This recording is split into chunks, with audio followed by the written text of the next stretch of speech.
Bismillahirrahmanirrahim. Assalamualaikum warahmatullahi wabarakatuh. Alhamdulillahirabbil alamin. Wassalatu wassalamu ala asyrafil anbiya'i wal mursalin wa ala alihi wa sahbihi ajmain. Allahumma salli ala sayyidina Muhammad. Allahumma salli ala sayyidina Muhammad. Allahumma salli ala sayyidina Muhammad wa ala ali sayyidina Muhammad. Wa ba'du. Alhamdulillah. Salam sejahtera diucapkan kepada semua penonton yang menyaksikan Tanyalah Ustaz, biar tahu jangan keliru. Pada pagi ini untuk sama-sama kita menyambung perbincangan tentang tafsir dan taranum. Dan kalau semalam kita menutup perbincangan kita pada surah Az-Zukhruf, yang mana kita dah buat kesimpulan dan kita rangkumkan perbincangan, dan kita lihat apa yang dapat disampaikan dan dicungkil, diambil daripada pengajaran surah Az-Zukhruf semalam, 89 ayat.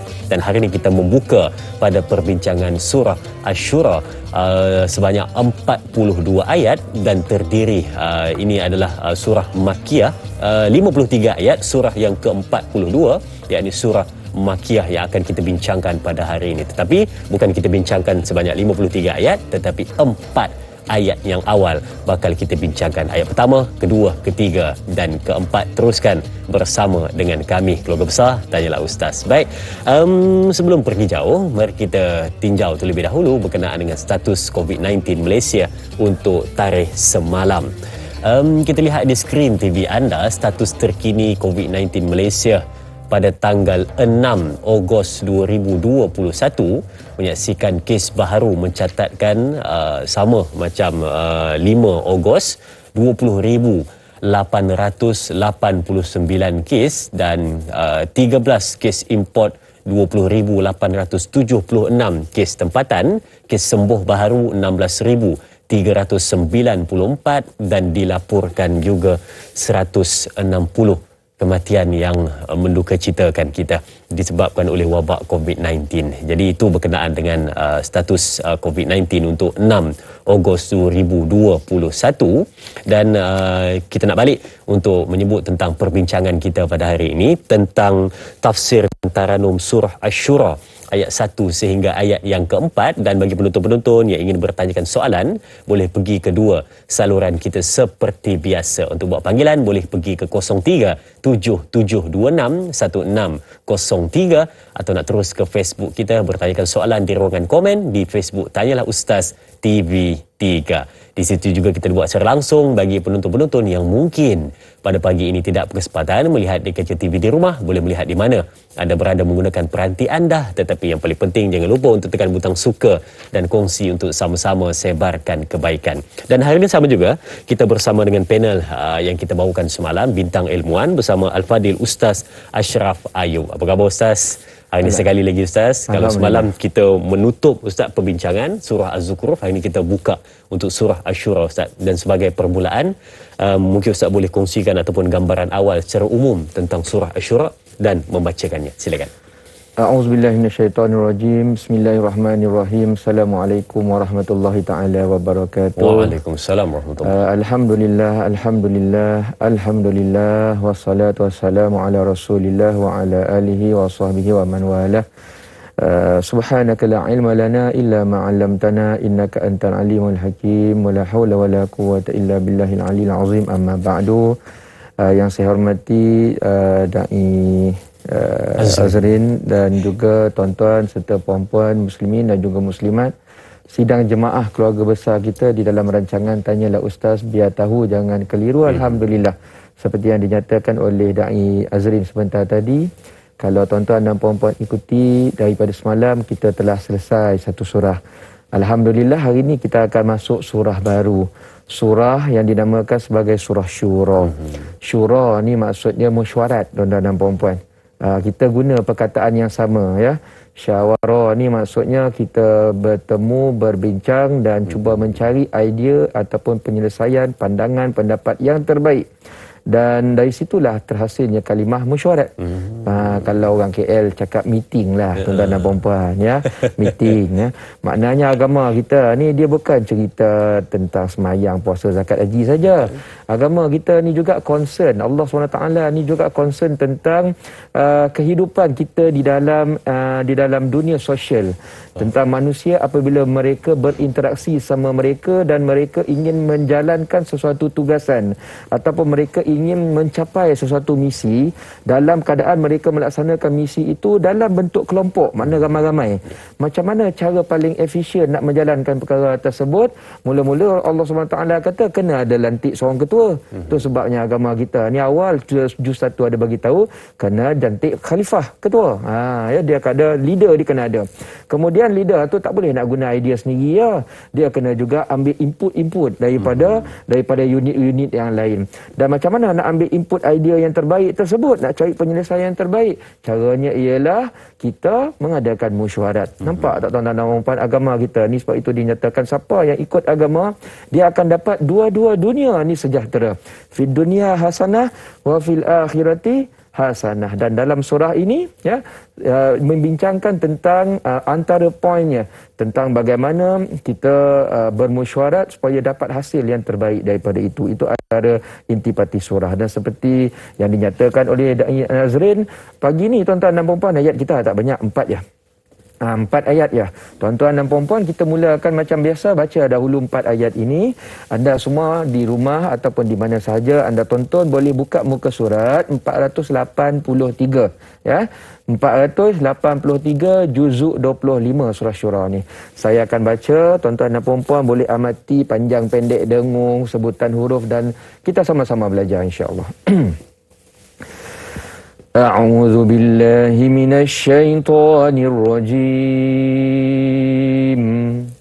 بسم الله الرحمن الرحيم حميم عين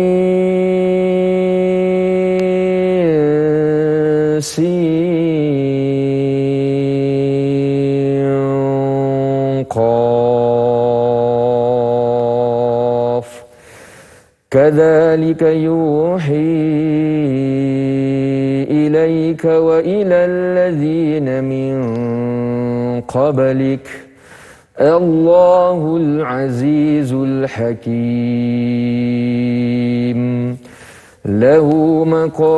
له ما في السماوات وما في الأرض وهو العلي العظيم. Sadaqallahul Aliyul Azim. Begitulah tuan-tuan dan puan-puan yang dimuliakan, 4 ayat yang akan kita kupas satu persatu surah Asy-Syura supaya dengan kefahaman tersebut kita jadikannya sebagai bekal hikmah di dalam pembelajaran dan juga kehidupan kita insya-Allah. Kembali kepada Da'i Nazrin. Dan kalau penonton-penonton lihat, hari ini kita membawakan 4 ayat yang nampak pendek tetapi sebenarnya kalau kita huraikan dan kita nak lihat apa di sebaliknya, ia agak panjang dan banyak benda yang boleh kita keluarkan pada hari ini dari 4 ayat yang istimewa. Hamim, Ain, Sin, Qaf. Demikianlah Allah yang Maha Perkasa, Maha Bijaksana mewahyukan kepadamu, yakni Muhammad, dan kepada orang-orang yang sebelummu. Dan ayat keempat, miliknya lah apa yang ada di langit dan di bumi, dan dialah yang Maha Agung lagi Maha Besar. Baik, kita lihat soalan di Facebook dari sahabat kita, Hana Wanci yang bertanyakan soalan. Assalamualaikum, soalan saya Ustaz berpandukan pada ayat pertama surah Asy-Syura, mengapa surah ini dimulakan dengan basmalah dan apakah maksud ha mim? Okey.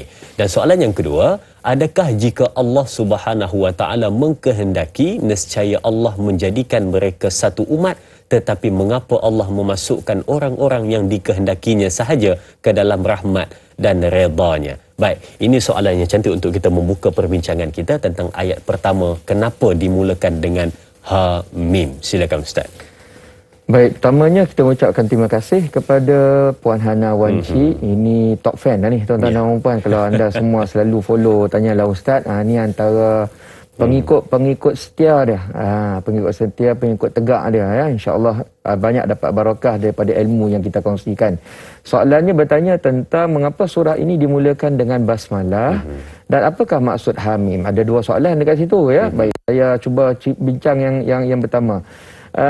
Kenapa surah ini dimulakan dengan basmalah? Kalau kita belajar ilmu-ilmu yang menceritakan tentang ulumul Quran, ilmu yang berkait khusus tentang Al-Quran. Kalau tuan-tuan dan puan-puan perasan, Al-Quran ni dia ada 114 surah. 114 surah dan cara untuk kita tahu pemisah antara satu surah dengan surah yang lain. Ya, macam mana kita nak tahu yang ni surah A, ni surah B, ni surah C? Pemisahnya ialah kalimah basmalah. Sebab tu kalau anda buka Al-Quran, semua surah awal dia mesti start dengan Bismillahirrahmanirrahim. Kecuali ada satu surah. Ada satu surah tuan-tuan dan puan-puan, tadi ada 114 kan? 113 dia start dengan Bismillahirrahmanirrahim, termasuk surah Syura yang kita baca pagi ni. Tapi ada satu surah. Minta maaf, saya batuk sikit. Okey. Ada satu surah tuan-tuan dan puan-puan yang kalau anda buka, awal dia tu basmalah tak ada. Surah tu dalam segmen tafsir kita belum sampai lagi sebab dia berada dekat juz 10. Kita sekarang juz 25 ya.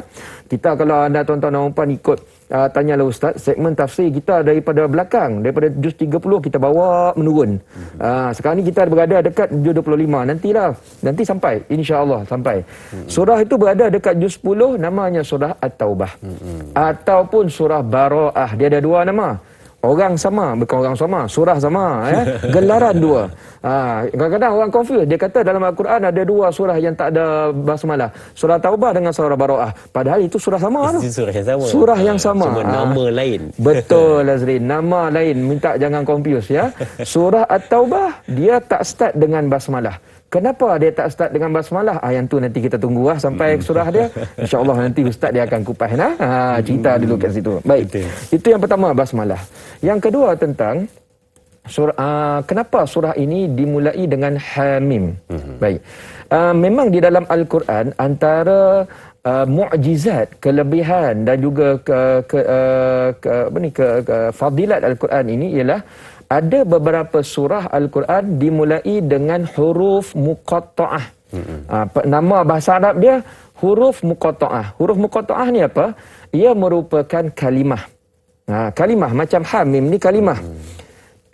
Tetapi cara baca dia, kita tak baca dia sebagai kalimah. Dia tak sambung. Dia tak sambung. Dia Hamim ni kita tak adalah baca hom, tak ada. Contoh, dia ada dalam Al-Quran ada banyak. Alif Lam Mim Ra. Mana ada orang baca Al-Mari? Mana ada? Tuan-tuan ya? Yasin, yes. Mana ada orang tak baca yes. Dia akan sebut huruf tu satu-satu. Dan dalam Al-Quran ada beberapa surah dia start dengan macam tu. Yang popular Alif Lam Mim lah. Yasin, macam Azrin cakap tadi. Yang ni Hamim, dia ada satu huruf, dia ada dua huruf, dia ada 3, 4, 5 pun ada. Yang panjang Kaf, Ha, Ya, Ain, Sod, 5. Yang pendek Nun, Sod, ada tuan-tuan dan puan-puan. Yang ni 2 huruf. Kenapa ia dimulai dengan kalimah huruf muqatta'ah yang kita tahu setakat ni dia tak ada makna? Nanti saya cerita panjang kejap lagi insya-Allah tuan-tuan dan puan ya. Wallahu alam. Baik, itu untuk permulaan kenapa dimulakan dengan basmalah dan juga kenapa dimulakan dengan Hamim. Adakah maksud ada perkataan tersebut? Baik, sedang menonton untuk kita meneruskan perbincangan kita. Kita akan bertemu seketika nanti, berehat seketika kembali selepas ini bersama Tanyalah Ustaz, biar tahu jangan keliru.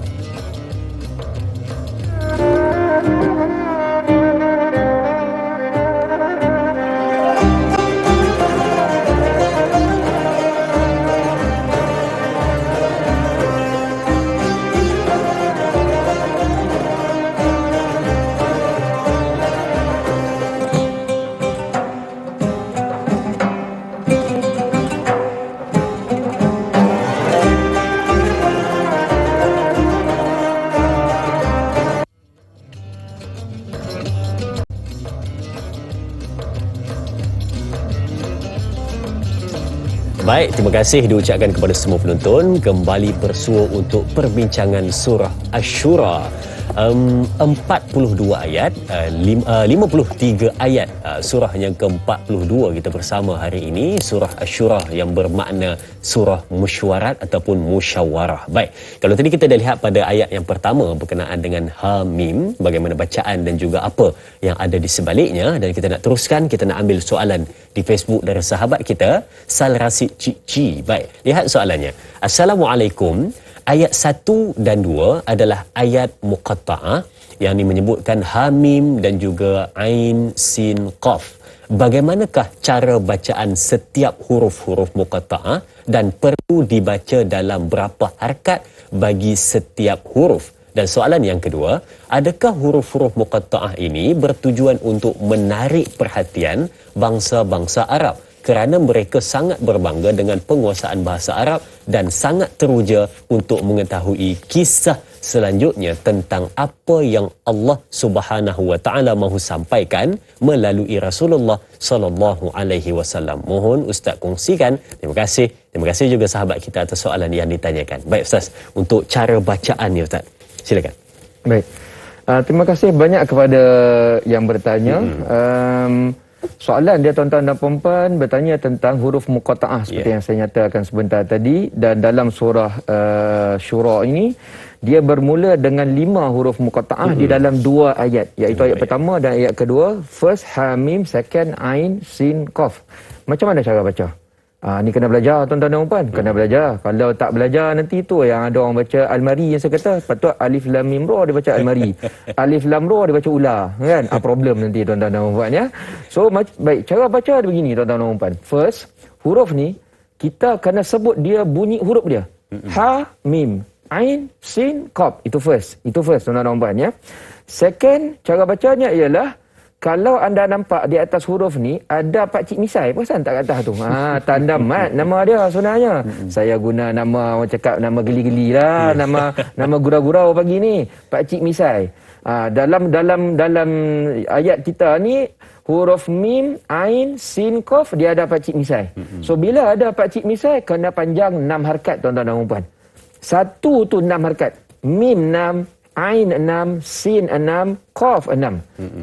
Tapi sekarang dah tak risau saya sebab dia dah ada Quran berwarna. Kan? Itu dia. Kita cek kat bawah tu. Boleh cek kat bawah, boleh tahu. Tapi nanti dulu, kadang-kadang dia ada juga harakat-harakat tersembunyi. Yang kadang-kadang orang tak perasan. Baik, saya nak tunjuk macam mana cara baca dia. Ha 2 harakat. Ha 2 harakat. Mim 6 harakat, kita dah tahu dah tadi. Mim 6 harakat. So untuk ha dengan mim tu berapa harakat kena baca? 8 harakat. Itu first. Ain singkop pula, ain 6 harakat, an sin 6 dan juga qaf 6. Dah berapa harakat dah tu? 6 kali 3 18. 18. Dah habis kata ustaz? Ada lagi. Ini yang kita nak bagi tahu tersembunyi tu. That's why Quran ni tuan-tuan dan puan, dia kena belajar juga dengan tok guru. Nanti tok guru beritahu baru kita nampak ya. Betul. Antara ain dengan sin tu sebenarnya kita kena keluar bunyi ikhfa. Bunyi ikhfa tu lebih kuranglah dalam 2 harakat. Lebih kurang dalam 2 harakat. Antara sin dengan qaf tu pun ada juga ikhfa tuan-tuan dan puan. Lebih kurang kena baca dengung ikhfa 2 harakat. Jadi dah berapa? 18 tambah 4. 18 tambah 4, 22. Ustaz. Tuan-tuan dan puan kena siap sedia tarik nafas tuan-tuan dan puan. Dia tak boleh nak berhenti ya. Dia sambung-sambung saya. Lepas tu ambil pula berhenti. Lepas tu tarik balik nafas, tak boleh. Dia akan full. Dia akan full, tak boleh nak berhenti tuan-tuan dan puan. Ada ramai orang tanya saya, ustaz kalau 22 harakat ni banyak ni, saya tak cukup nafas macam mana? Kita bacalah laju sikit. Sebab Quran ni dia ada tingkatan kadar bacaan tuan-tuan dan puan. Dia ada perlahan, dia ada sederhana, dia ada laju. Untuk orang yang jenis tak cukup nafas, yang tak cukup nafas tapi nak sempurnakan harakat-harakat dia, kita boleh belajar, kita boleh baca dengan laju sikit. Yang ni tuan-tuan dan puan kena belajar dengan tok guru tajwid, mereka akan terangkan. Jadi itu cara bacaan dia seperti yang saya baca awal tadi. Dari sudut harakatnya begitu. Kalau kita nak tengok dari sudut hukum tajwid dia, untuk yang ada pakcik misai tuan-tuan dan puan, nama hukum tajwidnya ialah mad lazim harfi mukhaffaf. Mad lazim harfi mukhaffaf. Kalau anda semua belajar tajwid, selalunya bahagian mad ni banyak tuan-tuan dan puan, dia ada 19 pecahan. Selalunya yang senang-senang kita okeylah, mat asli okey lagi ya.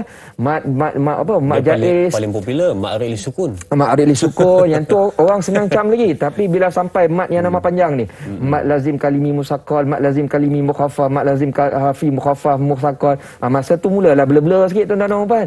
Tapi tak apa, 4 nama mat ni nampak yang macam susah nak belajar. Cara baca sama, semua ni kena baca 6 harakat, tapi keadaannya dalam Al-Quran berbeza-beza. Ini belajar tajwid lah. Itu cara bacaan dia tuan-tuan dan puan-puan untuk kalimah ha mim ain sin, qaf. Okey, mungkin Wallahu saya alam. boleh sebutkan sebagai ulang kaji, dan kalau saya salah tolong betulkan Ustaz. Kita tengok ada 5 huruf, ha itu 2. Betul. Ha itu 2, mim 6, Benar. mim 6, ain itu 6, Betul. sin 6, dan qaf itu 6. Benar. Dan di antara ain ke sin dan sin ke qaf itu ada lagi 2. Ya, betul. Saya? Betul. Jadi mungkin penonton-penonton boleh catat, ataupun nanti mungkin terlupa boleh lihat kembali kita di Facebook secara langsung ini untuk kita dapatkan kembali supaya baca itu betul sebutannya dan cara lafazkan itu Harakat sempurna. dia tu cantik. Harakat dia tu sempurna. Ya, Pastikan betul. sebutan huruf juga pastikan betul dan sempurna. Baik. Dan untuk soalan kedua tu Ustaz, penonton kita tu dia tanya, adakah Allah meletakkan huruf muqatta'ah ini sebagai untuk menarik perhatian bangsa Arab untuk mengetahui apa lagi di sebaliknya untuk mereka mendalami ataupun memahami tentang ayat-ayat suci Al-Quran. Silakan. Baik. Soalan kedua ni bertanya, Hamim Ain Sin Qaf ni ada maksudkah? Tu soalan basic dia, tuan-tuan dan puan. Baik. Saya bagi tahu jawapan yang pertama dahulu. Jawapan yang paling tepat untuk persoalan, adakah huruf muqatta'ah, tak kira lah Hamim ke Ain Sin Qaf ke Alif Lam Mim ke Nun ke Sad ke Yasin, yang ada dalam Al-Quran ada maksud ke tidak? Jawapan yang paling tepat tuan-tuan dan puan-puan ialah wallahu a'lam, ya. Allah sahaja yang mengetahui maksudnya. Ya, Allah sahaja yang mengetahui maksudnya. Selalunya begitulah yang ditulis di dalam kitab-kitab tafsir. Sebab dia memang tak ada maksud, tuan-tuan dan puan. Dia memang tak ada maksud. Dia samalah macam kita huruf A, macam huruf kita lah. AQ ada maksud ke? Tak ada. Ni kecuali abbreviation lah. Lain lah kan. Tapi kalau ASB, ASLK contohnya kan, dia tak ada maksud, tuan-tuan dan puan. Tapi kalau kita tulis Assalamualaikum baru ada maksud. So sama dalam awal huruf muqatta'ah ni. Kalau kita tanya ada tak Rasul SAW terangkan maksud dia? Jawapan dia memang tak ada, tuan-tuan dan puan. Tetapi ni kena baru nak tambah. Walaupun dia tak ada maksud yang pasti, namun ulama cuba mencari hikmah. Sesuatu perkara yang kita tak tahu maksud dia tetap ada hikmah. Contoh macam COVID sekarang, kita masih struggle nak cari dia punya ubat. Kan, ubat belum jumpa, tapi hikmah banyak tak? Banyak dah kita jumpa, tuan-tuan dan puan. Hikmah COVID, ya. Baik, kembali kepada tentang awal-awal beberapa surah Al-Quran, dia start dengan huruf muqatta'ah. Apa hikmah dia? Kenapa Allah Subhanahu Wa Taala mulakan surah ini dengan perkataan yang tidak ada maksud? Ada orang cakap dengan saya, Azrin, kalau benda ni tak ada maksud, kenapa nak letak dalam Al-Quran? Kenapa nak letak perkara yang tak berfungsi dalam Al-Quran? Dia kata macam tu. Kita ni dalam keyakinan kita, semua yang ada dalam Al-Quran ni dia ada fungsi, dia ada hikmah. Cuma kita kena belajar cari hikmah. Baik, ini antara hikmah dia. Antara hikmahnya ialah, tuan-tuan dan puan-puan yang dimuliakan Allah Subhanahu Wa Taala, kita kena faham Al-Quran ini diturunkan pada bangsa Arab di mana mereka ini kepintaran mereka, expertise lah kita panggil, kepakaran mereka yang paling tinggi pada waktu tersebut ialah bidang kesusasteraan bahasa Arab. Maknanya orang Arab ni, dia kalau cakap pantun dia tu cantik lah. Susunan dia cantik. Pantun, gurindam, susunan ayat ni lawa. That's why dalam juz 19 ada satu surah, nama dia surah Asy-Syu'ara, surah penyair. Sebab apa? Orang Arab dia suka menyusun kata-kata dengan dia jadi cantik, lepas tu dijadikannya sebagai syair. Sebenarnya itu menunjukkan kehalusan tutur kata. Even orang Melayu pun, tuan-tuan dan puan-puan, masa kita kecil-kecil itu kita belajar pantun, kita belajar gurindam, menunjukkan halusnya orang Melayu di dalam menyampaikan idea mereka. Orang Arab pun lebih kurang macam tu. Cuma pada waktu tersebut mereka bangga, tuan-tuan dan puan. Mereka cakap, kami ni orang yang paling pandai dalam menyusun kata. Kami orang paling pandai dalam menyusun kata. Kemudian turun ayat Al-Quran. Turun ayat Al-Quran, Allah Subhanahu Wa Taala nak cabar mereka. Nak cabar mereka macam ni, Azrin. Allah turunkan ayat Al-Quran yang orang Arab tak tahu maksud mereka. Hamim Ain Sin Qaf. Macam itulah keadaan Rasul sampaikan dulu kepada orang Quraisy. Hamim Ain Sin Qaf. Orang Quraisy yang dengar waktu tersebut, mereka panik. Tolong panggil kita punya profesor. Tolong panggil tok guru kita ni, Muhammad cakap apa ni? First time dia cakap satu perkataan yang kita orang tak dapat nak akses maksud dia. Tuan-tuan dan puan-puan, di sinilah sebenarnya terserlah mukjizat Al-Quran. Apa maksud mukjizat, tuan-tuan dan puan-puan? Mukjiz ni maksudnya nak melemahkan. Orang Arab ni dia rasa dia terror sangat. Allah bagi ayat Al-Quran yang mereka rasa terror sangat tu still tak faham. Itu maksudnya nak melemahkan mukjizat Al-Quran dan menunjukkan mukjizat Al-Quran kepada orang kafir Quraisy pada waktu tersebut. Ada lagi pandangan-pandangan lain? Kejap lagi kita sambung tuan-tuan dan puan. Memang best topik kita pagi ni, wallahu alam. Betul, sebab pada ketika itu memang syair dan juga kesusastraan bahasa ni memang sangat popular, jadi sesuai dengan apa yang dibawakan pada ketika itu. Baik, sudah penonton, kita nak berehat seketika kembali selepas ini bersama Tanyalah Ustaz, biar tahu jangan keliru.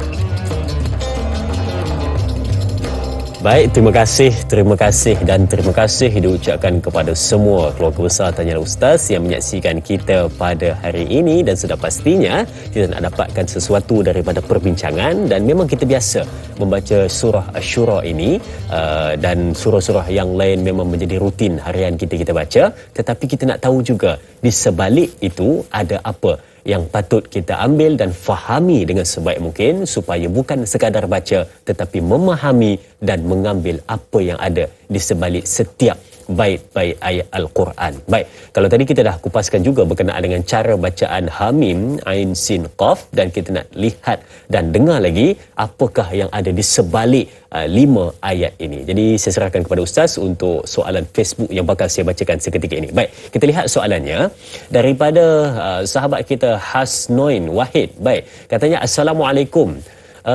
Ayat 1 dan 2, Hamim dan Ain, Sin, Qaf, huruf-huruf ini mesti ada makna-makna tertentu dan hanya Allah Subhanahu wa taala sahaja yang mengetahuinya.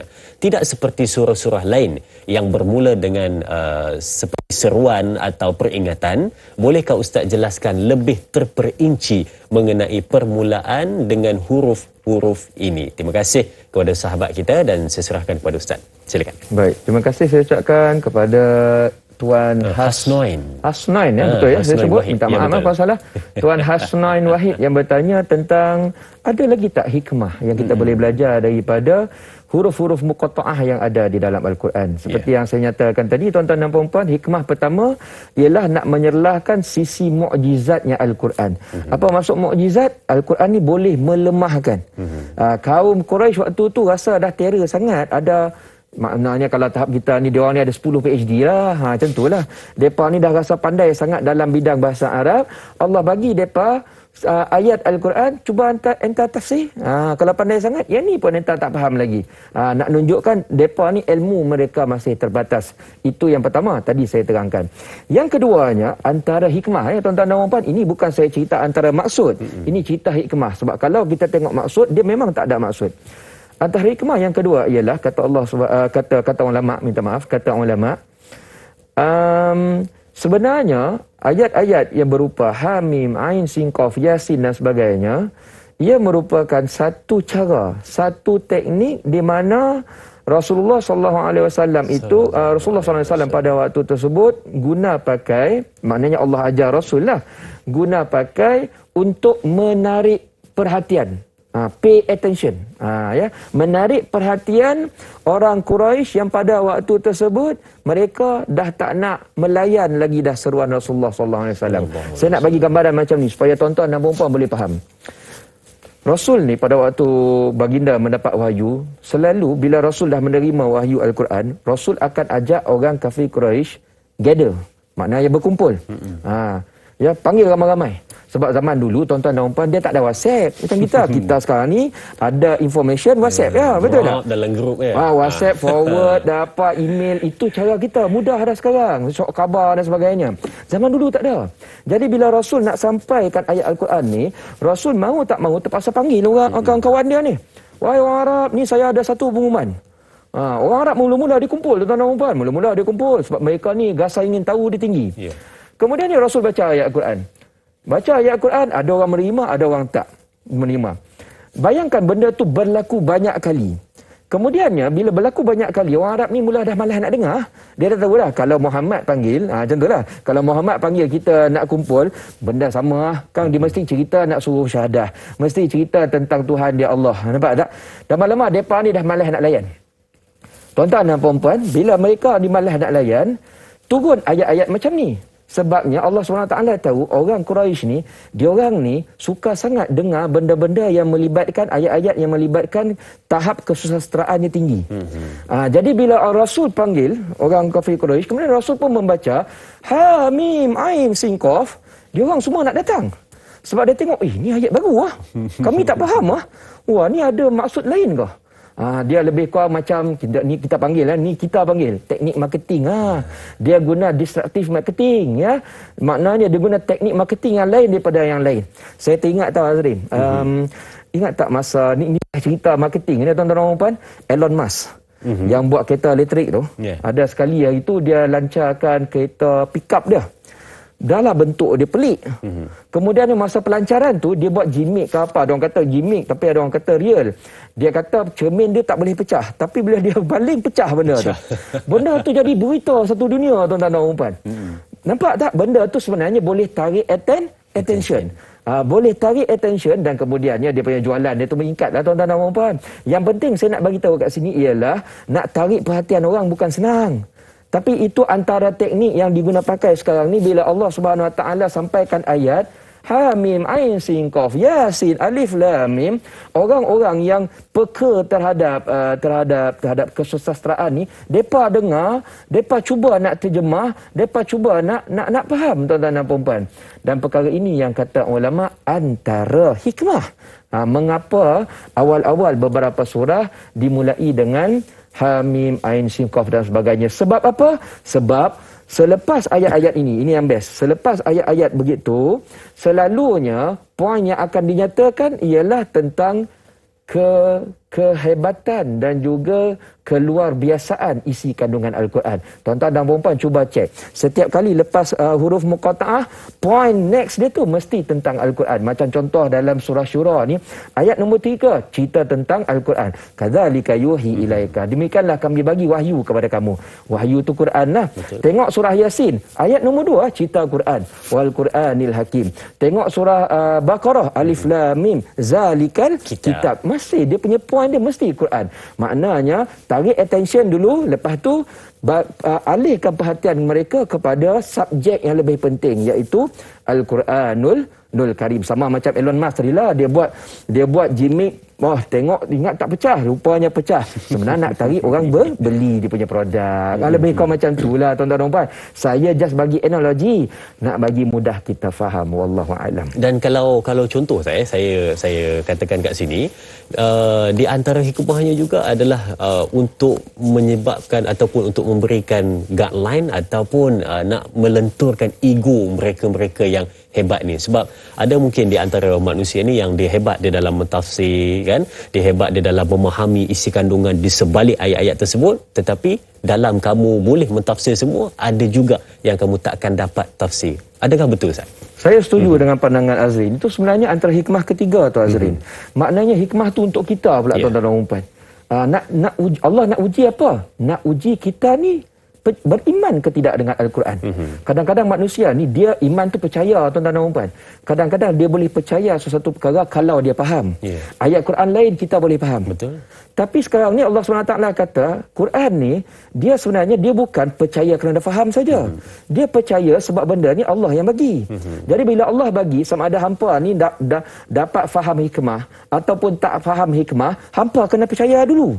Hampa kena percaya dulu.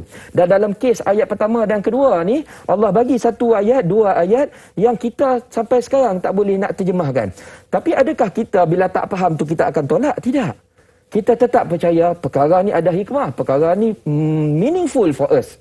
Kerana ia datang daripada Allah SWT. Yang makna bagi kita dan perempuan, Allah nak uji kita ni percaya ke tidak keseluruhan Al-Quran. Orang yang beriman, walaupun dia faham, walaupun dia tak faham, dia tahu ke tidak hikmah ataupun dia tak tahu hikmah, dia tetap yakin ini semua ada kelebihan, tuan-tuan dan perempuan yang dimuliakan Allah SWT. Wallahu alam. Baik.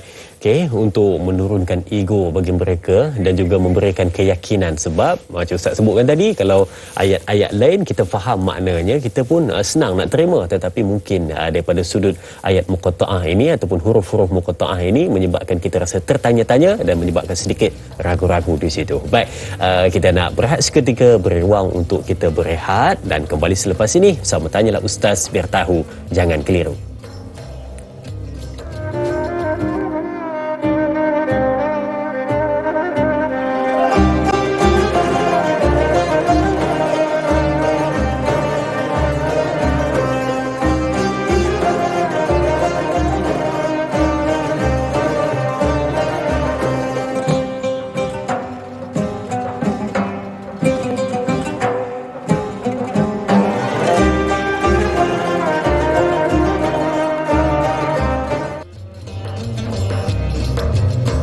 Dengan ini saya nak buat pengumuman show pagi yang akan tetapkan bersama ialah Haji Fat, kau memang kekal.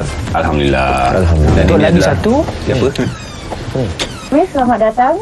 Semuanya berlaku pada hari ini. Dan hai, Assalamualaikum. Selamat pagi. Waalaikumsalam. Haji Fat. Bos. Tak ada yang lagi lawa tu. Ya, siapa tu? Hai, selamat pagi. Siapa di sana? Hai. Siapa tu? Orang anggap kita yang memberi bantuan ni adalah hero. Tapi sebenarnya, contributor, donors adalah hero juga. Kita buat apa yang Allah suka, insya-Allah kami happy, kami gembira. Malaysians are very, very generous people. Do it with an open heart and then don't expect anything in return. Bila berkaitan dengan wakaf, orang berebut-rebut. Itulah kegembiraan, itulah kepuasan kita.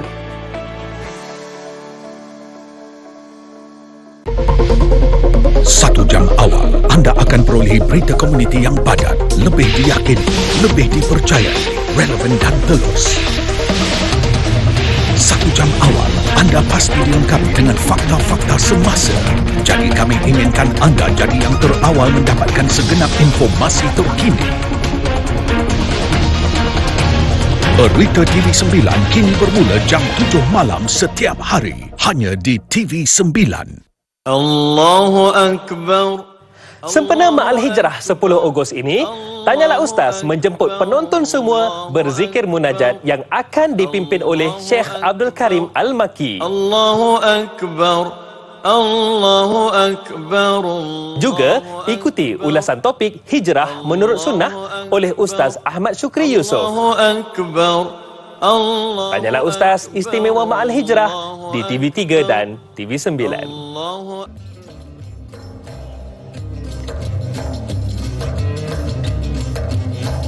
Demikianlah Allah yang Maha Perkasa, Maha Bijaksana mewahyukan kepadamu, yakni Muhammad, dan kepada orang-orang sebelum kamu. Ini adalah terjemahan pada ayat yang ketiga yang akan kita kupas pada ketika ini, dan tadi kita dah kupas berkenaan dengan ayat yang pertama dan ayat yang kedua, yang mana huruf ada 5 huruf yang boleh dikatakan misteri dan kita tidak tahu apa makna di sebaliknya, tetapi sebenarnya diajarkan kepada kita untuk melihat pada ayat yang selepas huruf muqatta'ah ini apa yang cuba disampaikan. Baik, kita nak cuba ambil dan kita nak lihat tentang soalan kita di Facebook dari sahabat kita Nur Dahlia Biru. Baik, kita lihat soalannya. Assalamualaikum Ustaz. Ayat ketiga. Yang pertama, adakah ayat ini menerangkan Allah Maha Berkuasa dan Maha Bijaksana menurunkan wahyu kepada Nabi Muhammad SAW sama seperti nabi-nabi terdahulu yang berupa ajaran mentauhidkan Allah Subhanahu wa taala dan beriman pada hari kebangkitan.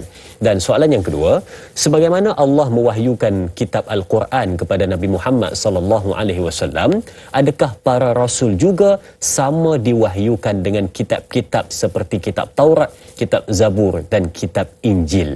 Ini untuk soalan ketiga. Terima kasih kepada sahabat kita Nur Dahlia Biru atas soalan yang ditanyakan. Mungkin saya serahkan kepada Ustaz untuk pencerahan. Ustaz, silakan. Terima kasih juga saya ucapkan kepada yang bertanya, Puan Nur Dahlia Biru. Dahlia kan? Betul. Nur Dahlia Biru bertanya tentang dua soalan. Yang pertamanya saya nak jawab yang pertama ya. Tentang bagaimana Allah SWT menurunkan wahyu kepada Rasul dan juga kepada Nabi-Nabi yang terdahulu kepada sebelum Rasulullah SAW. Itulah intipati ayat ini. Kadzalika yuhi ilaika. Demikianlah kami turunkan kami wahyukan kepada kamu, yang kita faham sekarang ialah Al-Quran. Kemudian Allah SWT kata, wahai Muhammad, sebenarnya bukan kamu seorang yang dapat wahyu. Bukan kamu seorang yang dapat wahyu. Sebenarnya ada ramai lagi rasul-rasul, nabi-nabi sebelum kamu, kami turunkan perkara yang lebih kurang sama. Wa ilal ladzina min qablikum. Orang-orang sebelum kamu pun, rasul-rasul sebelum kamu pun, kami sampaikan wahyu yang tema utama dia sama. Apa tema utama dia? Risalah tauhid, iaitu nak mengajak manusia supaya mentauhidkan Allah Subhanahu Wa Taala dan menjauhkan daripada kesyirikan dan juga kekufuran. Baik. Saya nak cerita dulu dengan tuan-tuan dan puan-puan, apakah hikmah ayat ini apabila Rasulullah sallallahu alaihi wasallam menerimanya. Maknanya apa impak ayat ini kepada Rasul pada waktu tersebut. Ulama kata, tuan-tuan dan puan, antara impak dia begini. Rasul ni, tuan-tuan dan puan-puan, bila dapat satu tugas lah kita panggil, tugas untuk menyampaikan dakwah, nak sampaikan dakwah, nak menukar mindset masyarakat yang waktu tu semua sembah berhala, nak tukar mindset mereka sembah Allah SWT. Sebenarnya tugas besar macam ni, dia hati seriau nak buat. Betul. Bukan senang nak buat. Ni nak cerita, tuan-tuan puan, ni pengalaman nak cerita aja pagi ni. Saya dulu waktu dapat jemputan panggilan untuk layan tanyalah ustaz ni, tuan-tuan puan, seriau. Seriau, ni nampak contoh handsome tuan-tuan puan. Belakang tabir berpeluh buat kerja. Sekarang ada emas Ustaz Sekarang ada emas, contoh handsome sikit lah. Betul-betul muka cemas ni tuan-tuan puan. Muka cemas kan. Dapat pula bila kita buat rancangan Tanya Lah Ustaz live. Takut dapat soalan pelik-pelik, pengsan kita. Betul tak? Saya dah ready dah jawapan. Dapat soalan pelik-pelik, saya jawab wallahu alam. Saya kata macam tu ya. Kan? Bayangkan ini baru kecil tuan-tuan dan puan. Maknanya skop dia kecil. Baru rancangan Tanya Lah Ustaz. Ya, bagi kita taklah sebesar seperti cabaran yang dihadapi oleh Rasulullah SAW. Nak tukar mindset manusia, bukan senang. Bukan senang. Jadi orang yang dapat tu mestilah seriau sikit, risau sikit. Jadi Allah SWT turunkan ayat ni, sebenarnya kata ulama, nak pujuk hati Rasulullah SAW. Allah SWT nak cakap, Muhammad, kamu ni dapat wahyu, kamu jangan fikir kamu seorang yang baru first time buat benda ni. Dah. Sebenarnya sebelum kamu dah ramai dah abang-abang dah buat dah. Ni bahasa saya ya. Dah ramai dah abang-abang yang dah buat perkara yang sama, sampaikan mesej yang sama, dan mereka semua alhamdulillah semua berjaya. Sebab mereka bila ada masalah problem kami bantu jangan risau. Dan kemudiannya apa yang mereka sampaikan ni memang bagus. Memang bagus. Ini cerita wahyu ni, kalau bahasa kita, ini sebenarnya merupakan blueprint yang proven result. Risalah tauhid ni memang terbukti siapa yang ikut hidup dia senang dunia akhirat. Siapa yang tak ikut mereka akan merana dunia akhirat. Jadi kamu sebenarnya bukan menyampaikan mesej yang kecil. Kamu sedang menyampaikan mesej yang sangat besar ertinya kepada humanity. Bila Rasul dapat perkara macam tu tuan-tuan dan puan-puan, maknanya Allah SWT nak bagi relax hati Rasulullah SAW. Tahu yang Rasul baru sedar, sedar you are not alone. Tu perkataan dia ya. You are not alone. Ada ramai orang lain pernah buat perkara yang sama, cuma kamu yang terakhir kami bagi mesej yang terbesar, iaitu Al-Quranul Karim. Maknanya poin dia sebenarnya antara intisari hikmahnya ialah nak meneguhkan keyakinan Rasulullah SAW untuk terus menyampaikan isi kandungan dakwah. Wallahu a'lam. Itu antara hikmahnya. Dan mungkin Kalau kita tengok juga pada ayat ketiga ini disebutkan tentang Allah yang maha berkasa, yang maha perkasa lagi maha bijaksana mewahyukan kepadamu Muhammad dan kepada orang-orang sebelum kepada Nabi Muhammad SAW, maknanya kepada nabi-nabi yang lain dan kepada umat-umat nabi yang lain diturunkan wahyu yang lain. Dan kalau kita faham juga macam saudari Nur Dahlia Biru sebutkan tadi pada ayat yang kedua tu, sebagaimana Allah mewahyukan Al-Quran kepada Nabi Muhammad SAW, adakah para rasul juga sama diwahyukan dengan kitab-kitab seperti Taurat, Zabur dan Injil kepada Nabi Musa, Nabi Daud dan juga Nabi Isa alaihi salam? Ini contoh macam kita faham ada 4 kitab yang disebutkan. Tapi kita faham ada 25 orang Nabi dan Rasul yang wajib diketahui. Jadi kalau kita nak faham balik, dan mungkin penonton-penonton juga mungkin pernah terfikir ataupun tertanya, kalau kitab ini diturunkan kepada 4 Nabi ini, jadi Nabi-Nabi yang lain, bagaimana wahyu itu disampaikan ataupun adakah kitab mereka? Silakan Ustaz. Ini soalan bagus ya tuan-tuan dan puan-puan daripada Azrin. Ya? Maknanya soalan dia macam ni. Kita tahu Rasul 25. Rasul 25. Tapi setakat ni kita tahu kitab 4 ya. Betul. Sedangkan dalam ayat ni, kata ayat ni, wa ilal ladzina min qablika, orang Rasul sebelum kamu pun dapat kitab yang sama. Yang lain tu apa nama kitab dia? Sebab yang kita tahu ada 4 ya tuan-tuan dan puan ya. Zabur kepada Nabi Daud. Taurat kepada Nabi Musa. Injil kepada Nabi Isa, dan yang sekarang kita baca last ni Quran kepada Rasulullah dan juga kepada kita lah, kepada semua umat Rasulullah sallallahu alaihi wasallam. Yang Nabi 21 yang lain ni dapat kitab apa? Ini soalan bagus tuan-tuan dan puan-puan. Baik. Ini antara jawapan yang diberikan oleh ulama, dan kalau tuan-tuan dan puan-puan nak tahu perbahasan yang lebih lanjut, boleh belajar daripada ustaz-ustazah ataupun baca buku-buku yang menceritakan tentang ulumul Quran. Saya cadang boleh cari satu buku, satu kitab namanya Al-Itqan fi Ulumil Quran. Sangat-sangat bagus ya. Cari kitab tersebut, ada terjemahan dalam bahasa Melayu sekarang ni. Al-Itqan fi Ulumil Quran, banyak cerita tentang apa yang saya nak cerita kejap lagi ni. Baik. Kata ulama tuan-tuan dan puan-puan, untuk rasul-rasul yang lain, mereka menerima wahyu juga, tapi dalam bentuk suhuf. Suhuf nama dia tuan-tuan dan puan-puan. Dia bukan kitab, suhuf. Apa beza kitab dengan suhuf ni? Kalau kitab ni kitab lah tuan-tuan dan puan, dia tebal. Dia banyak kandungan dia. Kalau suhuf ni macam, kalau bahasa kita risalah lah. Dia tak setebal mana. Dia macam bab-bab saja. Dia tak ada jadi buku, dia jadi bab-bab saja. Dia tak banyak sangat, maka namanya itu diistilahkan sebagai apa tadi? Suhuf. Suhuf. Mereka terima wahyu juga dalam bentuk suhuf. Tapi yang banyak dia punya kandungan ya, yang tebal sikit, yang cerita lebih banyak terperinci, ada 4 yang kita bincangkan tadi. Wallahu a'lam. Baik.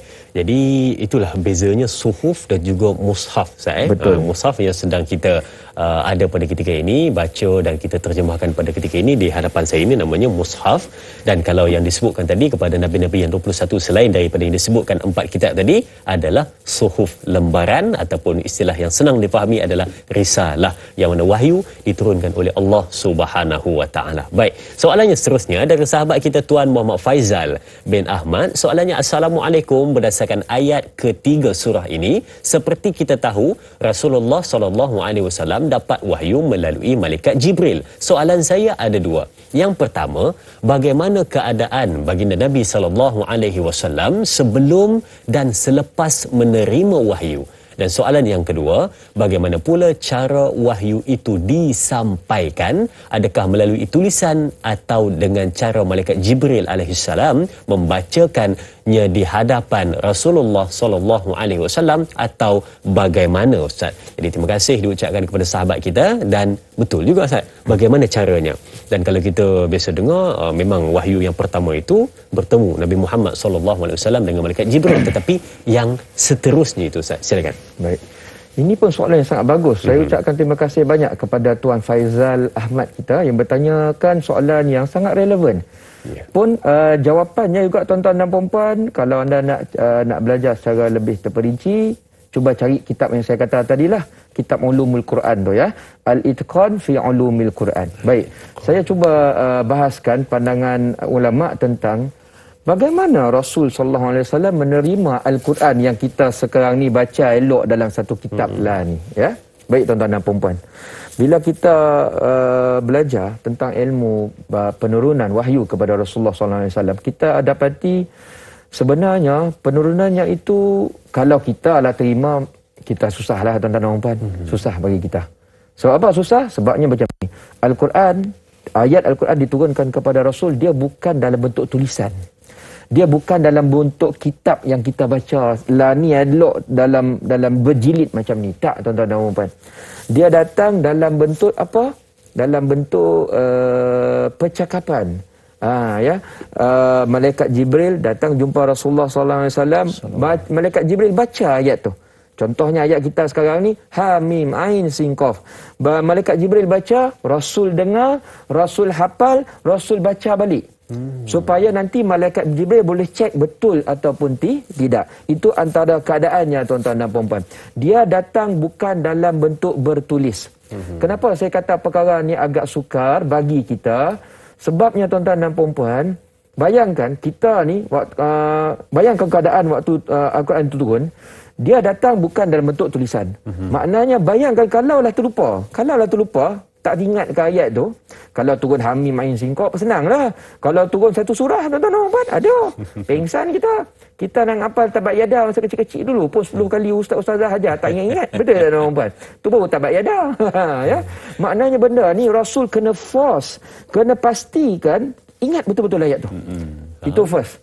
Second, bila malaikat Jibril dah menghilangkan diri tu, kalau lah lupa, Rasul bukan ada macam kita handphone nak WhatsApp kejap, malaikat Jibril aku lupa tadi ayat tadi kan. Apa sambungan dia? Dia bunyi dia ta'kilun ke ya'kilun lah. Dia tak boleh macam tu tuan-tuan dan puan. Maknanya waktu tok guru malaikat Jibril mengajar tu pasti confirm kena ingat. Masya Allah, tabarakallah. Saya cerita perkara ni tuan-tuan dan puan supaya datang ada rasa nak menghargai Al-Quran. Kita lani dapat Al-Quran senang. Dapat Al-Quran senang, ya. Dah tak payah ngapal, dah tak payah nak tulis. Elok semua dengan tajwid merah hijau semua ada. Kalau masih lagi ada manusia yang jenis nak belajar mengaji pun tak nak, malu kita dengan Allah Subhanahu Wa Taala. Malu kita dengan Rasulullah Sallallahu Alaihi Wasallam. Yang suatu ketika dahulu Rasul nak dapat Al-Quran ni terpaksa berperang tuan-tuan dan puan-puan. Ada sahabat yang meninggal nak mempertahankan Al-Quran. Kita lah ni dapat dalam keadaan so convenience lah orang cakap. Kalau kita tak buktikan sesuatu tuan-tuan dan puan-puan, macam mana kita nak dapat syafaat Al-Quran? Ini perkara yang kita boleh ponder-ponder, fikir-fikir, ya. Baik, itu yang pertama. Yang kedua ada soalan tadi dia kata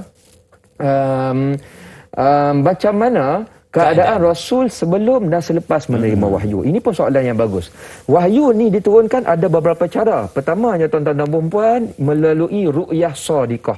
Maknanya Rasul memang dapat mimpi ilham yang benar daripada Allah SWT.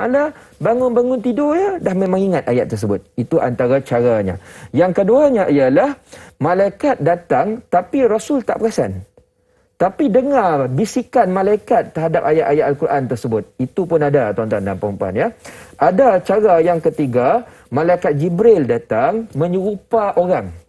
Dia bukan dalam bentuk malaikat dia tu. Dia menyerupa orang, menyerupa lelaki. Maknanya Rasul nampak dia orang lelaki biasa. Sahabat nampak pun orang lelaki biasa. Pun ada keadaan macam tu.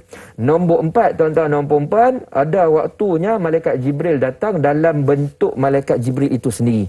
Maknanya kita tahu malaikat Jibril sayap dia besar dan sebagainya, ya. Rasul nampak ada keadaan macam tu. Kemudiannya ada juga wahyu datang dalam bentuk loceng. Bunyi loceng yang kuat bunyi dia. Kering macam tu tuan-tuan dan puan. Kemudian bila bunyi loceng tu dah habis, malaikat Jibril sampaikan ayat kepada Rasulullah sallallahu alaihi wasallam. Dan kata ulama, cara yang datang dengan bunyi loceng ini merupakan cara yang paling berat bagi Rasulullah sallallahu alaihi wasallam. Sehingga kan kata ulama, kalau waktu tersebut musim sejuk, datang ayat Al-Quran dalam bentuk loceng itu, Rasul musim sejuk ni tuan-tuan dan puan, berpeluh Rasul. Maknanya berat. Benda ni bukan susah. Bukan senang. Benda ni bukan senang. Ada juga ulama kata kalau ayat Al-Quran turun pada waktu tersebut, Rasul sedang naik unta. Unta tu terpaksa duduk. Daripada berdiri, duduk. Maknanya tekanan wahyu itu ada dapat dirasakan sekali. Dan ada juga suatu ketika sahabat Rasul SAW, Zaid bin Sabit, duduk dengan Rasul sebelah-sebelah. Waktu tu peha Rasul diletakkan di atas peha Zaid. Dia macam kita duduk sebelah-sebelah dulu mengaji-ngaji kan ada gitu, duduk rapat-rapat, peha ni dia overlap lah. Bertindih. Bahasa Azrin ataupun belah utara dia sebut bertindan. Dia bertindan tuan-tuan dan puan. Zaid cakap waktu Rasul tindankan peha baginda terhadap peha aku ni, tiba-tiba sampai satu ketiga wahyu datang. Zaid cakap ni, aku rasa tekanan dekat peha aku ni begitu kuat sampai aku rasa kaki aku macam nak patah. Ini Zaid kata, bila dah habis wahyu tu aku rasa relax balik. Maknanya tekanan yang sedang dihadapi oleh Rasulullah SAW dalam menerima wahyu tu sangat kuat, tuan-tuan dan puan-puan yang dimuliakan. Dan itulah ayat-ayat yang sedang kita bicarakan sekarang.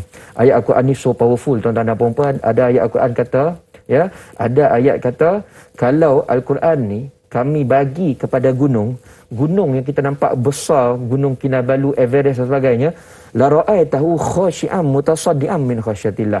Hancur luluh gunung yang besar ni, tuan-tuan dan puan-puan. Itu powernya Al-Quran kalau turun kepada gunung. Tapi bila turun kepada kita, kalau kita amalkan dengan betul, kita akan menjadi manusia yang lebih hebat. Manfaatnya daripada gunung. Wallahu a'lam. Wallahu a'lam. Dan itu jawapannya daripada soalan yang ditanyakan oleh sahabat kita sebentar tadi, bagaimana keadaan baginda Nabi SAW sebelum dan selepas menerima wahyu dan cara wahyu itu disampaikan kepada baginda Nabi SAW. Ada beberapa dah Ustaz kongsikan kepada kita sebentar tadi. Baik, sedang penonton keluarga besar Channel Ustaz, kita berakhir di sini dahulu di TV3, sambungan 30 minit di TV9.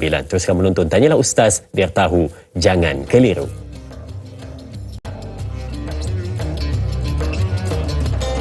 Baik, kita bersama kembali dan terima kasih diucapkan kepada penonton dan pastikan anda mencatat segala apa yang disampaikan pada hari ini untuk kita sebarkan kepada sahabat-sahabat kita. Yang penting adalah kita nak tahu dengan lebih mendalam apa yang akan kita sampaikan dan apa yang akan kita ambil daripada ayat pertama sehingga ayat yang keempat surah Asy-Syura. Baik, tadi kita dah kongsikan ayat pertama, kedua dan ketiga, dan kita sebelum masuk pada ayat yang keempat, kita nak lihat ada dua Asmaul Husna di dalam ayat yang ketiga ini yang menyebutkan tentang Azizul Hakim, yang mana disebutkan sebagai Allah yang Maha Perkasa dan Allah yang Maha Bijaksana mewahyukan Al-Quran kepada Nabi Muhammad SAW. Dan kalau kita nak tahu dengan lebih lanjut kenapakah diletakkan sebagai Allah Maha Perkasa dan Maha Bijaksana yang mewahyukan Al-Quran kepada Nabi Muhammad SAW, jom kita ajukan kepada Al-Fadhil Ustaz. Silakan Ustaz,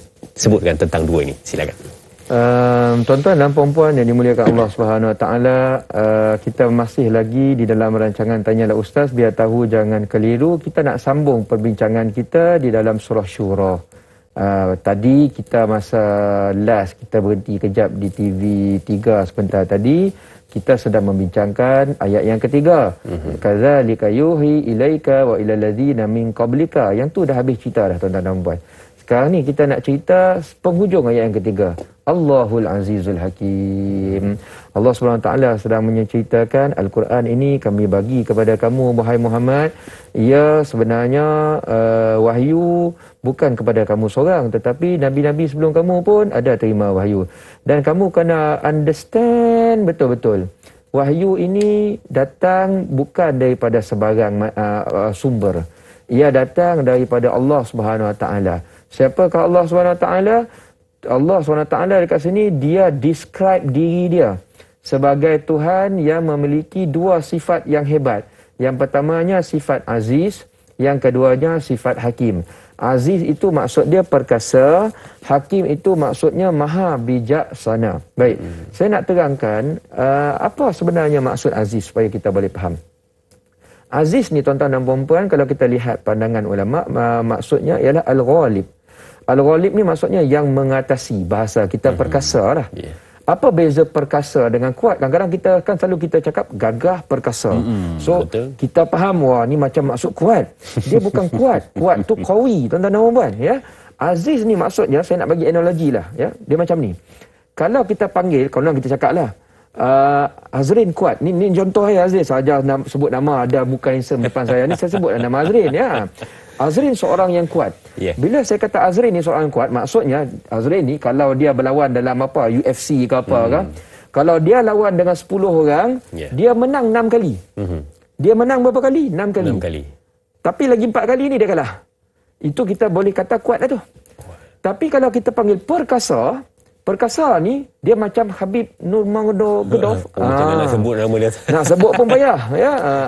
Habib tu tuan-tuan dan puan-puan ni kalau orang lelaki lah tengok UFC. Kita tahu Habib tu dia lawan 29 kali, 29 kali menang. Tak pernah kalah tuan-tuan dan puan-puan. So kalau kita panggil Habib ni dia bukan kuat lagi dah. Dia ni perkasa. Tak terkalah. Itu perkataan dia tuan-tuan dan puan-puan. Cuma beza sifat aziz Allah SWT dengan perkasa yang kita faham tu sangat jauh berbeza. Habib ni macam mana kuat pun nanti one day dia tua. Bila dia tua, waktu tu umur dah 70-80, kalau saya muda lagi lah, saya lawan dia pun saya rasa boleh menang. Sebab apa? Manusia ni sifat dia macam tu. Dia nanti dia lemah, lepas tu dia kuat, lepas tu dia lemah balik. Dia lemah balik. Tapi Allah SWT kata, saya ni bukan sekadar Tuhan yang tak terkalah. Kuasa saya ni selama-lamanya tak akan dapat ada walau mana-mana pihak pun boleh challenge saya. Sebab Tuhan kita Allah SWT dia tak akan mati tuan-tuan dan puan-puan. Dia tak ada perkataan mati. Allah SWT itu Hayy dan juga Qayyum. La ta'khuzuhu sinatu wala naum. Mengantuk pun tak ada tuan-tuan dan puan. Tak perlu tidur pun. Lahu ma fis samawati wa ma fil ard. Semua yang kita nampak lah ni semua dia yang buat, dia yang cipta. Masya-Allah tabarakallah. Itu maksud aziz tuan-tuan dan puan. Hakim pula maksudnya apa? Bijaksana. Bijaksana ni bagaimana? Bijaksana ni maksudnya ada hikmah tuan-tuan dan puan. Hikmah dia macam ni. Maksud dia ialah bila Allah Subhanahu Wa Taala dah tetapkan sesuatu takdir kepada kita, sebenarnya semua itu ada hikmah.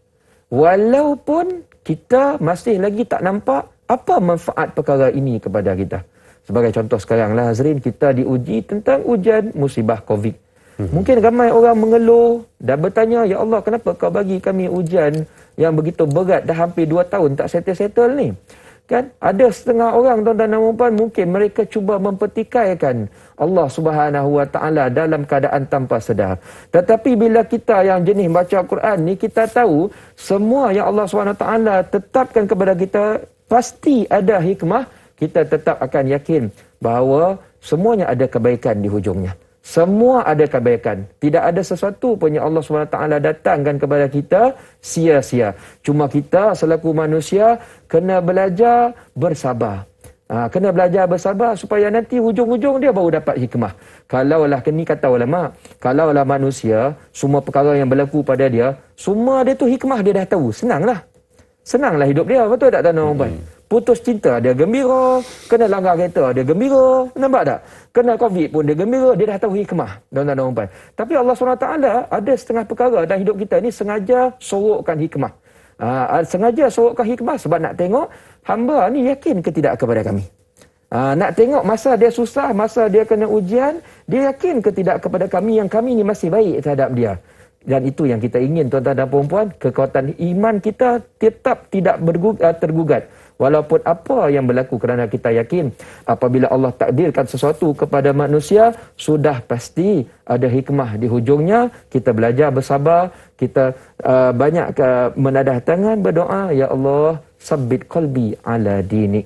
Kuatkan keyakinan hatimu ini, hati hambamu ini untuk tetap yakin kekal di dalam agamamu, iaitu la ilaha illallah Muhammadur Rasulullah wallahu a'lam. Saya suka macam Ustaz sebut tadi. Ustaz kata kalau manusia ni dia tahu hikmah di sebalik setiap sesuatu tu dia dah tahu. Maknanya seronoklah. Tak ada lah ujian. Tak ada lah ujian. Betul, semua dah tahu jawapan. Sedap lah. Jadi dia rasa macam tak apalah benda ni jadi pun dah tahu dah mesti ada benda baik. Jadi dia tak ada satu ujian dan juga benda yang menyebabkan keunikan dalam hidup dia. Tapi tak apa. Kita ada lagi nak dibincangkan selepas ini, tapi kita nak beruang untuk berehat seketika. Kembali selepas ini.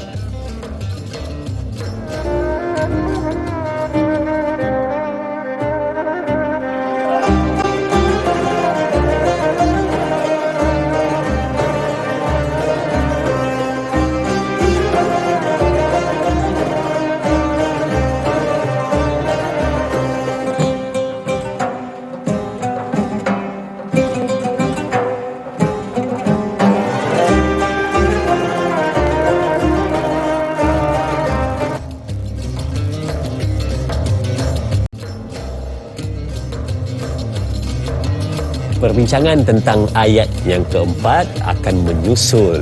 Kita bawakan kepada anda untuk dapatkan pencerahan dan pastikan ya anda dapatkan sebaiknya supaya tidak keliru lagi berkenaan dengan apakah terjemahan-terjemahan ataupun kita gunakan istilah mentadabur setiap ayat yang kita baca. Memang seronok bila mana kita rajin membaca Al-Quran, kita dah baca lancar kan, dan terjemahannya pun selalu kita baca, tetapi ada satu benda yang selalu kita tinggalkan adalah mentadabur ayat suci Al-Quran untuk sampaikan dalam hati apa yang disampaikan. Baik, kita lihat soalan yang seterusnya di Facebook sahabat kita Mazni Hasan.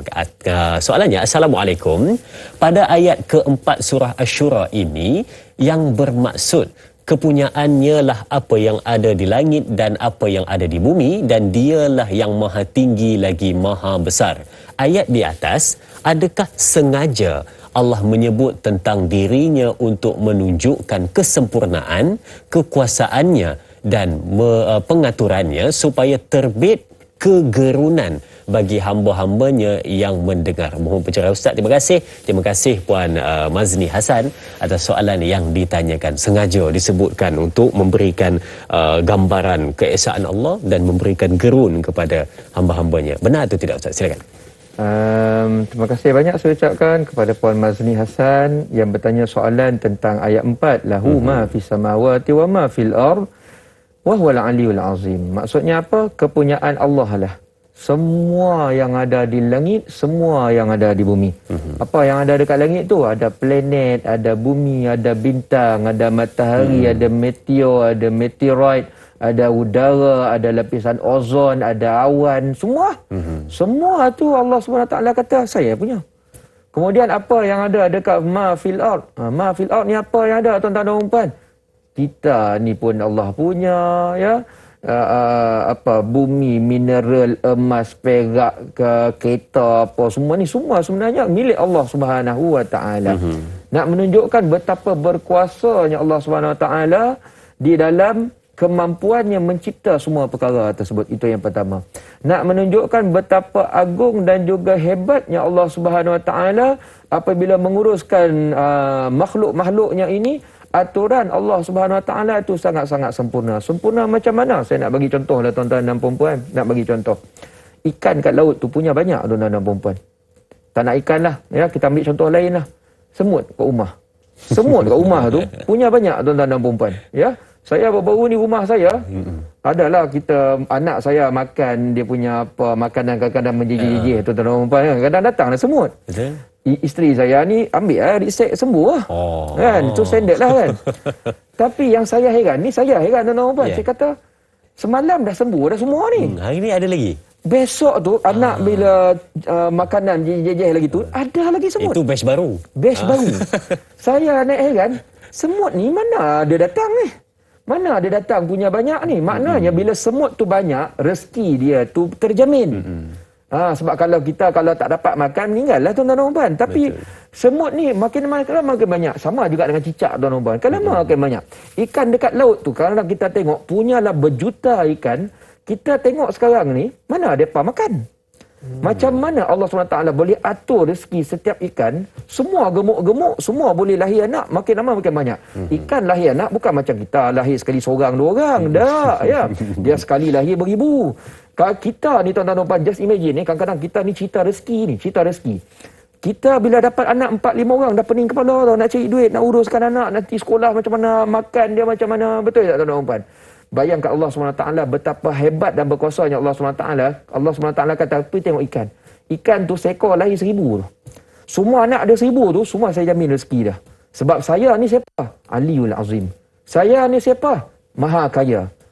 Semua saya boleh jamin rezekinya. Hatta macam saya cakap tadi lah, semut kita bunuh tiap-tiap hari pun dia tetap ada keluar baru. Entah mana dia dapat rezeki kita pun tak tahu. Macam mana dia boleh still hidup banyak bertambah tu tuan-tuan dan puan? Sebab mereka itu sangat bergantung hidupnya dengan Allah Subhanahu Wa Taala. Masya-Allah, tabarakallah. Ayat ini menunjukkan sisi kehebatan Allah Subhanahu Wa Taala apabila dia menguruskan manusia dan juga hamba-Nya, semua dapat diuruskan dalam keadaan sangat-sangat perfect. Wallahu a'lam. Wallahu a'lam. Tapi Ustaz, ada juga orang yang bila mana terjumpa ayat-ayat macam ayat yang keempat ni membaca tentang keesaan dan kehebatan Allah Subhanahu Wa Taala, dia rasa macam tak ada apa-apa Ustaz. Dia rasa macam tenang, relax dan langsung hati tak bergetar bila mana baca ayat macam ini. Mungkin Ustaz ada tahu sebabnya kenapa Ustaz jadi macam itu? Ini soalan yang bagus. Soalan yang bagus juga sebenarnya untuk kita renung-renungkan tentang bagaimana sebenarnya kita belajar faham Al-Quran ni. Yeah. Kata tok guru kami, bila ni contoh ayat nombor 4 ya, tuan-tuan nombor 4 saya ingat dulu waktu saya belajar tafsir tentang ayat ni. Kata tok guru kami, orang yang belajar, orang yang faham ayat nombor 4, lahu ma fis samawati wa ma fil ard, dia akan semakin amazed dengan Allah SWT. Dia akan menjadi manusia yang hati dia lebih tunduk, tawaduk terhadap apa yang dia ada. Sebab ayat ini clear cut tuan-tuan dan puan. Sangat clear, crystal, menunjukkan bahawa apa sahaja yang kita ada lah ni sebenarnya bukan milik kita pun. Kita ni milik Allah SWT. Anak kita kat rumah tu sebenarnya bukan milik kita tuan-tuan dan puan. Dia bagi pinjam sebagai amanah ya.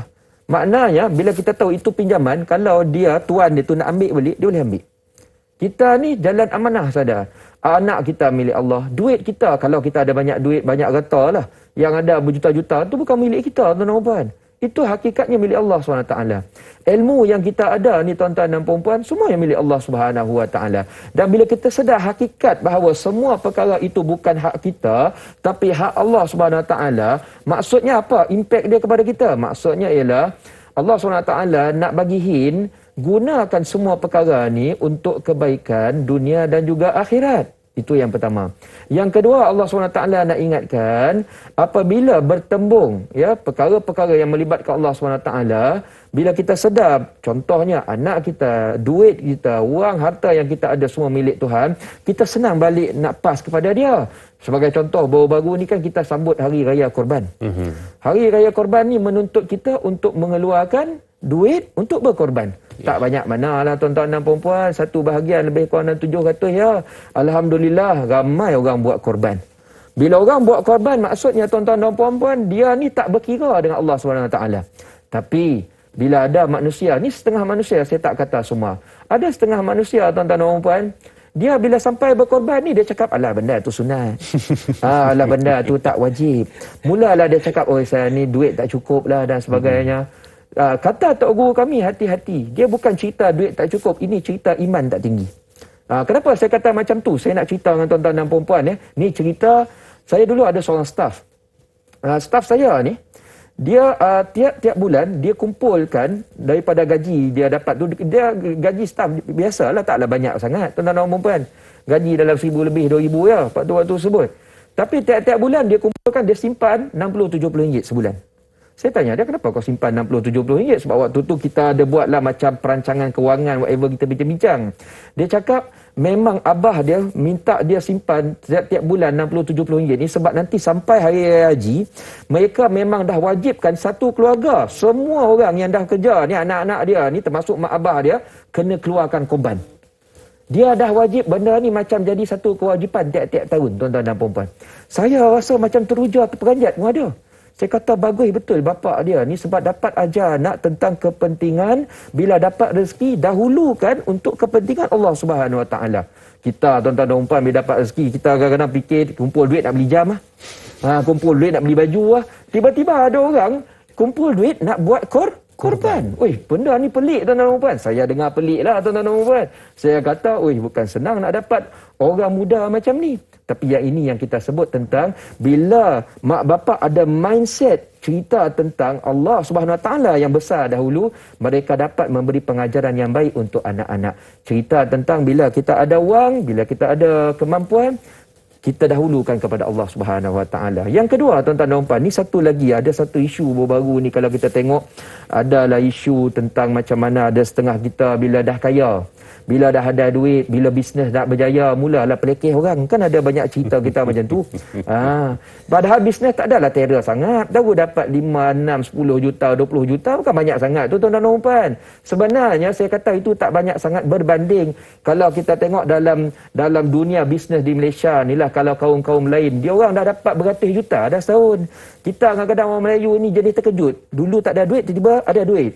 Kan, mulalah ada perangai, dia rasa dia ni kaya sebab dia yang pandai, dia yang rajin berusaha. Dan bila ada perangai mindset macam ni, Ada tendensi setengah orang, tak semua tuan-tuan dan puan, dia pelekeh orang lain. Ni jenis orang malas ni, sebab tu dia miskin. Oh, mulut leza ni keluar ni tuan-tuan dan puan. Mulut leza. Mulut macam ni kalau keluar bila kita dah berjaya kemudian kita pelekeh orang lain. Pelekeh orang lain, ini sebenarnya mindset siapa? Qarun tuan-tuan dan puan. Qarun dalam Al-Quran ayat sebiji tuan-tuan dan puan. Dia cakap apa? Qala innama utituhu ala ilmin indi.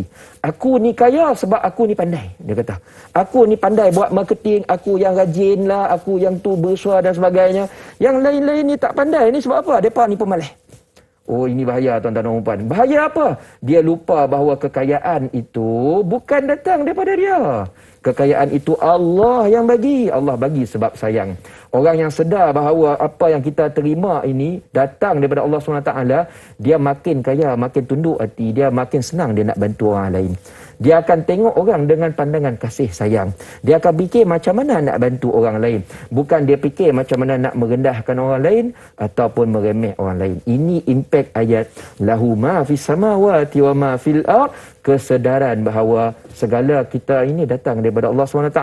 Kita hanya menjaga amanah. Apabila diminta, kita akan kembalikan kepada Allah. Apabila kita dapat, kita uruskan sebaiknya untuk kemanusiaan dan juga untuk kemakmuran agama kita. Wallahualam. Baik, yang kita dapat ambil secara ringkas pada hari ini adalah berkenaan dengan ayat pertama sehingga ayat keempat, yakni ingat Allah Maha Perkasa dalam mengatur sesuatu dan memberikan yang terbaik kepada hamba-Nya. Allah Maha Perkasa lagi Maha Bijaksana. Baik Ustaz, untuk penghujung ni, mari Ustaz berikan nota penting kepada penonton-penonton sebagai kesimpulan pada hari ini. Silakan.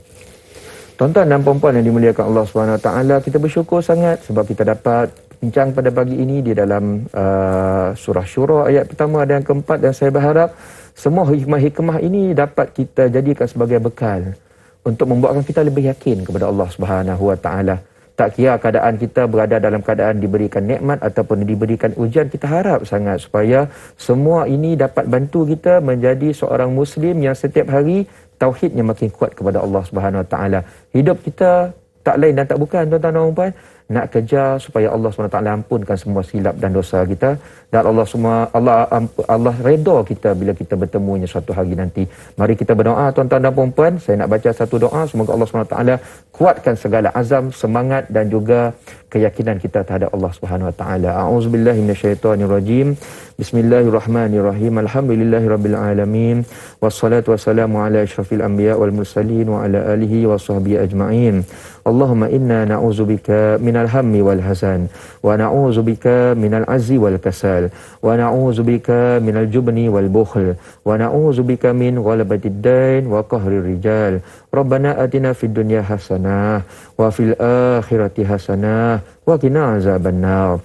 Wa sallallahu ala sayyidina Muhammad wa ala alihi wa sahbihi wasallam. Walhamdulillahirabbil alamin. Amin amin ya rabbal alamin. Terima kasih diucapkan kepada Al-Fadhil Ustaz Ashraf Ayub atas kupasan dan juga bacaan bertaranum sebentar tadi pada surah Asy-Syura yang kita bincangkan pada hari ini, 4 ayat yang istimewa. Dan terima kasih juga diucapkan kepada semua penonton. Jangan lupa esok bersama dengan moderator Da'i Hakim dan juga panel Prof Madya Dr. Muhammad Suki Othman dengan topik akidah Asmaul Husna. 4 nama bakal dibincangkan esok: Al-Wali, Al-Muta'alli, Al-Bar dan juga At-Tawwab. Terima kasih diucapkan kepada semua. Teruskan menonton Tanyalah Ustaz biar tahu, jangan keliru. Sekian. Assalamualaikum warahmatullahi wabarakatuh.